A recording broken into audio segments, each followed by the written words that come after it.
Every day, Jess Brightwell passed the Spartan warrior statue on his way to and from his quarters.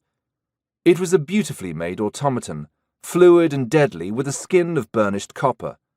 It stood in a dynamic pose on its pedestal, with a spear ready to thrust, and was both a decoration and a protection against intruders. It wasn't supposed to be a threat to those who belonged here.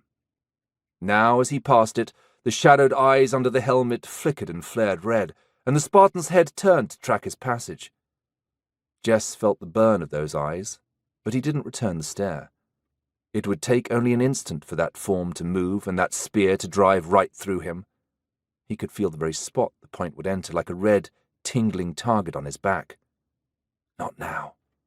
Jess sweated, terribly aware of the leather smuggling harness strapped to his chest and the slender, original book hidden inside. Calm. Be calm. It was incredibly difficult, not only because of the threat of the automaton, but because of the anger that burned inside him.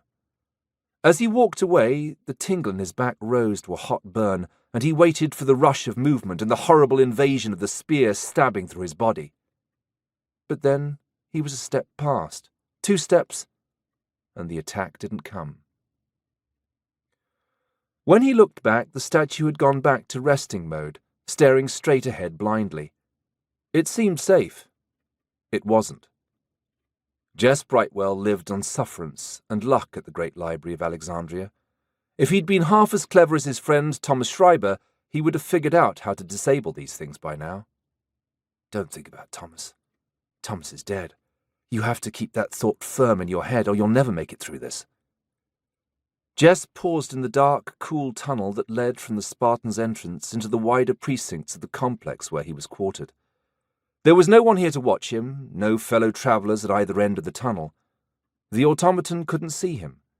Here, for this one sheltered moment, he could allow himself to feel. Anger sparked red and violent inside, heated his skin and tensed his muscles, and the tears that stung his eyes were driven by rage as much as grief. You lied, artifacts, he thought. You lying, cruel, evil bastard. The book in the harness on his chest was proof of everything he'd hoped for the past 6 months.